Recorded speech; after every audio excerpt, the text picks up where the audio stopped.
Donc, c'est toujours nous qui payons les erreurs que ça a fait par le passé. Et nous, encore des erreurs, parce que nous aurons des erreurs de fait, sûr et certain, dans notre importation de bœuf.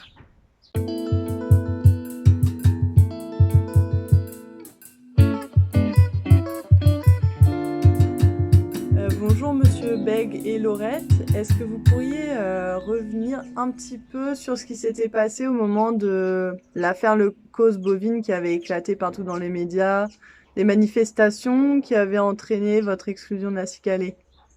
Oui, bonjour, que je m'explique un petit peu ce qui avait arrivé à moi, que suite les prises de sang que j'ai été fait en 2018, et là, mon troupeau était contaminé à 95% de la leucose. À partir de là, que moi décidé de voir la cicalée, de voir la DAF et tout pour discuter, pour essayer de trouver une solution pour enlever la leucose dans mon élevage. Et à partir de là, la surprise que j'ai eue, c'était l'exclusion.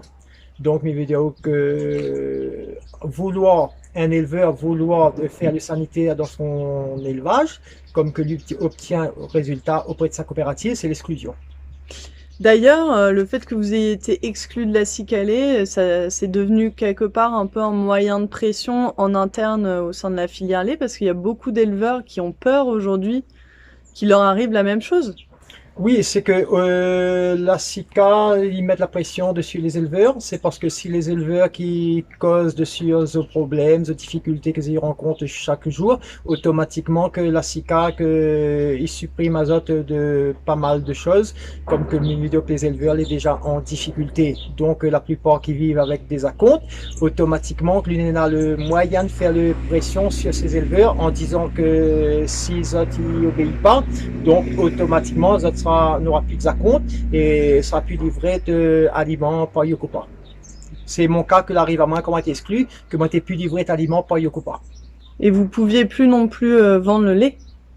Ben non, que c'est que comme que ces autres ont le monopole, ces autres ont toutes les règles dans leurs mains. Donc automatiquement, pour eux autres, les simple de mettre un éleveur que dehors. C'est parce qu'il suffit que juste envoyer un huissier de porter une lettre, comme que l'a fait avec moi, dire que n'aura plus de ramassage de lait chez moi parce que je suis exclu, parce que tous les pouvoirs sont dans leurs mains. Et aujourd'hui, tout ça, l'eau a coulé sous les ponts, entre guillemets. Aujourd'hui, les affaires sont arrivées au tribunal. On en est où, à peu près, en gros, de ces affaires? Ben, aujourd'hui, que jusqu'à l'heure qu'elle est au tribunal, mais n'a pas beaucoup de choses qui avancent en ce moment. La seule chose que j'ai eue, que n'a pas bien longtemps, que le tribunal m'a envoyé un papier, comme quoi que je peux faire porter partie civile. Donc, mes vidéos qu'il y a des choses qu'il est en train de bouger dans ce sens. Et porter partie civile, pourquoi? Ben, porter partie civile par rapport que avoir trompé l'éleveur, vendu une marchandise avec tous les problèmes que les a derrière. Tromperie. Ouais, d'une marchandise avec une maladie, porteuse de maladie. Voilà. Vu que moi-même, après mon exclusion, que l'affaire, que avant mon exclusion, m'a acheté 52 vaches avec la cicalée. Donc dans les 52, 95%, soit 47, l'étaient contaminés de la leucose bovine et même de l'IBA avait dedans. Ouais. Et est-ce que c'était du coup votre cas aussi, Monsieur Laurette? Oui, mon cas, oui, c'était pire avec les maladies qu'on a trouvées dans mon troupeau. Et la DAF a couvert tout ça, quoi. Quelle maladie était présente? Ben, moi, on avait la Libéa, la fièvre Q, la BVD, et c'est porteur, la leucose porteur le lit de la maladie, quoi. Et à ce moment-là, d'ailleurs, je me souviens qu'on vous avait accusé de maltraitance. Ouais, j'étais accusé de maltraitance par la DAF, mais on est passé au tribunal pour ça, mais il n'y avait pas de maltraitance. C'était les vaches porteurs de maladies qui mouraient, quoi. C'est d'ailleurs suite à cette décision judiciaire qu'on a du coup qu'il y a cette procédure qui est lancée pour essayer de déterminer d'où proviennent ces vaches malades, quelle est la responsabilité, à qui est la responsabilité. Pour essayer de comprendre la responsabilité que ces bœufs malades que les rentrés à La Réunion, que c'est qui est la responsabilité que l'a fait rentrer ça ici à La Réunion. Ouais. Et aujourd'hui, là, il y a eu l'importation, enfin, il y a quelques jours, des vaches ont été importées de France. On parle de quarantaine, on parle de mesures sanitaires très précises, d'un cadre législatif très précis pour éviter l'importation de nouvelles maladies, mais sans en savoir vraiment plus dans le détail. Qu'est-ce que vous en pensez, vous, de ça? Moi, je pense que le sanitaire, non. Moi-même, je ne crois pas en ça. C'est parce que, il veut dire que, comme par le passé, que soit les enclavés sanitaires, que qu'on rend compte toutes les maladies qui rentrent ici à La Réunion, et aujourd'hui, que ce sera le même. Parce que quand on tombe dedans un secteur de la plaine des CAF, les élevages les unes et sur les autres, et comment faire une quarantaine? Et quand les bœufs, ils rentrent par 8, c'est ça qu'il faut les personnes qui comprennent bien. Ou il y a 72 bœufs qui rentrent, ou fait rentrer par 8. Ces 8-là, oui, mais dans un étable. Les 8 que va arriver la semaine prochaine, où on va mettre? On va mettre toujours dans cette étable. L'autre 8 va rentrer, on va remettre dans cette étable. Donc, ces 8 est déjà là, l'autre qui arrive sera contaminé automatiquement. Donc, mais il veut dire que le sanitaire, pour moi, le sanitaire n'aurait peut-être. Premièrement, les vaches, tout y arrivait par bateau. Vous faisiez rentrer tout un seul, vous faisiez une quarantaine. Mais ce système de 8 là, pour moi, que ça marche pas. Donc vous voulez dire que quelque part, c'est pas une vraie quarantaine? Non. Non, non. Pour moi, c'est pas une quarantaine, c'est parce que une quarantaine, c'est quelque chose de bien précisé parce que il faudrait que qu'on fait 72 bœufs, il arrive par 8 ou divise les 72 par 8, automatiquement, on aura plusieurs points de quarantaine. Automatiquement, on a plusieurs points. Et comme que n'est pas le cas, donc pour moi, c'est un système pour en avoir la maladie. Et ce sera toujours que les éleveurs que va payer cette facture. Parce qu'aujourd'hui, quand on voit la facture que les bœufs qui disent aux 7 000 euros le transport, et quand il dit aux 3 000 euros le coût de la vache environ à peu près, ça fait 10 000 euros, que ce soit payé par qui dit que c'est ses partenaires, mais ses partenaires c'est qui? Ses partenaires, soit c'est Yokopa, soit c'est la Silam, soit fait, mais c'est toujours les éleveurs. Donc, automatiquement, c'est une sorte d'arnaque que l'on est en train de mettre en place. Il dit que c'est les partenaires. Mais les partenaires, c'est toujours les éleveurs. Oui, parce que Martha Musa, présidente de la Cicalée, a dit à la télé que le surcoût, enfin le coût du transport serait pas imputable aux éleveurs, que ce serait pas les éleveurs qui paieraient. Alors que voilà, ce que vous dites, c'est que finalement, pour moi, si c'est pas, même si c'est la Cicalée, c'est les éleveurs voilà, aussi. Parce que pour moi, si c'est pas les éleveurs, il faudrait qu'elle aurait eu le courage de dire c'est qui finance. Mais pour moi, que ce soit si c'est le département, que ce soit si c'est l'État, que ce soit, mais c'est toujours les contribuables. Donc c'est toujours nous qui payons les erreurs que ça a fait par le passé. Et nous, encore des erreurs parce que nous aura des erreurs de fait, sûr et certain, dans notre importation de bœuf. Et oui, parce que du coup, la dernière importation avait eu lieu en 2003 et il y avait eu à ce moment-là l'importation de l'IBR. Oui. Qui avait grandement fragilisé les troupeaux à La Réunion. C'est que surtout que l'IBR, qu'il impacte beaucoup dans les élevages quand il y a ça, c'est parce que la vache, qu'il fait forte fièvre, est suivie par de grands nombres d'avortements bien souvent. Et qui dit avortement, qui dit revenus perdus. Donc, automatiquement, que ça a eu un impact sur les éleveurs. Aujourd'hui, est-ce que vous pensez que c'est possible d'éradiquer ces maladies qui créent une surmortalité des vaches à La Réunion? Aujourd'hui, pour éradiquer les maladies, moi, je pense que c'est déjà un gros problème. C'est parce que la maladie est déjà finie de propager sur l'île de La Réunion. Au départ, s'il avait fait les travaux comme que l'était prévu de faire le sanitaire, automatiquement, on aurait été plus facile pour régler le problème. Mais avec les filets passés dans toute l'île de La Réunion, aujourd'hui, pour éradiquer ça, pour moi, c'est un grave problème et un gros problème. Mais c'est pas seulement que la vache qui porte la leucose. Il y a l'éleveur que lui a son chien, lui a ses poules, lui a ses chats. Tous ces animaux-là, ils portent de la leucose bovine sur son élevage. Hein? Il n'est pas seulement que la vache. Et quand il dit comme ça qu'il reçoit les génisses à importation, mais l'éleveur, il a déjà ses vaches chez lui qui les portent la leucose. Comment on va régler ce problème de la leucose? Donc vous voulez dire que même si on enlève les vaches malades de l'exploitation, la leucose est quand même dans les murs, sur l'abreuvoir, elle est dans le mangeoire, elle est dans l'abreuvoir, elle est dans le sol, elle est partout où l'animal Sur l'exploitation, donc sur elle est toujours l'exploitation. présente. Parce qu'on peut pas Et elle enlever. risque de se reporter sur les nouvelles bêtes qui arrivent. Ben oui, parce que on tire une vache, semaine ici, semaine prochaine on remet, mais la locose elle est encore dans le parc. C'est pas du jour au lendemain on éradiquer la locose comme ça. C'est comme si le problème est réglé. Non, le problème n'est pas réglé. Rien n'est réglé. Ça n'est pas vrai, ça, les menteurs, tout ça. De toute façon, tout est complice. Qu'il soit le préfet, la DAF, Madame la Présidente, toutes les complices dans tout ça. Mais ce serait quoi la solution dans ce cas-là pour vous, pour éradiquer ces maladies-là? Ben pour moi, que éradiquer cette maladie, que n'aurait peut-être fallu que peut-être faire un vide sanitaire pendant un certain temps, et après voir si on ne pourrait pas faire une analyse sur l'état qu'il est pour voir si réellement, vraiment, on n'a plus la maladie qui existe, et à partir de là, que pouvoir amener d'autres nouvelles bêtes. Mais comme que n'a rien qui prouve que n'a plus aucune maladie sur cette exploitation, engagé avec un montant aussi important que ça, que pour moi, c'est que l'éleveur ne lui voit pas le danger, mais lui rentre dans un danger plus grave que l'idée aujourd'hui. Ouais, parce qu'aujourd'hui, les éleveurs il y a beaucoup d'éleveurs qui sont endettés, qui sont en grande difficulté financière. Comment vous expliquez ça, en fait, les difficultés de l'élevage laitier aujourd'hui à la région?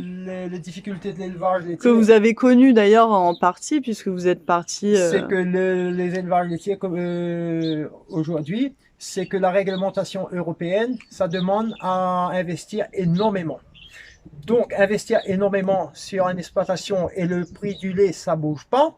Et avec le prix d'aliments, ça continue d'augmenter. Le prix de l'engrais, ça continue d'augmenter. Donc, pour moi, on est dans l'impossibilité. Parce que vous ne pouvez pas dire que l'éleveur, il faut investir encore des centaines et des centaines de mille euros. Et tout en sachant que le lait est prévoir à la baisse qu'à la hausse. Donc, pour moi, c'est dans l'impossibilité de faire ça. Et même ça, les éleveurs ne comprennent rien. Même ça, qu'ils rentrent dedans l'affaire parce qu'il dit qu'il y en a un projet défi. Mais le projet défi, il ne faut pas oublier que le projet défi est sur une durée de 4 ou 5 ans. Mais vos prêts, est sur 15 ans. C'est quoi le projet défi? Parce que les gens connaissent peut-être pas. Ben, les projets défi, que c'était un affaire que l'a mis en place, qu'il remplace un petit peu les subventions. C'est pour accompagner l'éleveur à un salaire pendant 4 ans ou 5 ans. L'installation, c'est ça, pour accompagner l'installation de nouveaux éleveurs. L'a fait parce qu'il n'a pas de revenus pendant les 4 premières années ou 5 ans, et automatiquement qu'il accompagne à lui. Mais c'est après, quand le défi est fini, c'est là que l'éleveur lui rend compte que lui, ça va au gouffre, droit dans le mur. Ouais. Donc aujourd'hui, c'est ça, c'est le problème. Et donc, il y a des normes européennes qui poussent les éleveurs à faire des gros investissements pour avoir des machines modernes, pour avoir un élevage sophistiqué.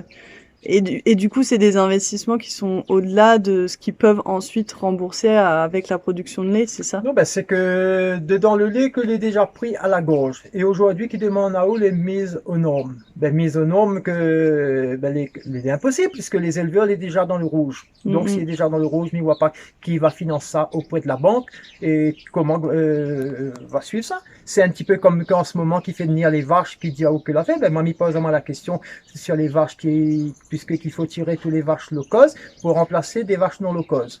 C'est vrai qu'il dit que le département que lui va avancer que 1800 € en tirant une vache locose, en mettant pas une non locose. Mais le prix de la vache, ça coûte. Et comme que l'éleveur est déjà dans le rouge, est déjà interdit le prêt, c'est déjà dans le rouge. Automatiquement, ben, comment ça se fait que ces personnes-là n'ont pas l'accès pour mettre dans notre étable 40-50 vaches? Donc, automatiquement, qui suivent ce projet-là? Comment ça fait? Donc, pour moi, que il y a quelque chose qui se passe, il n'est pas explicable, il n'explique pas. Donc, aujourd'hui, c'est ça le problème des éleveurs. C'est pas à cause, moi, aujourd'hui, j'ai plus de vaches, je souhaite que les autres éleveurs qui arrivent comme moi. Non, parce que pour l'économie de la Réunion, pour l'intérêt de la Réunion, les éleveurs et tout, c'est pas une bonne affaire de dire que demain matin, on n'a plus de vaches ici à la Réunion.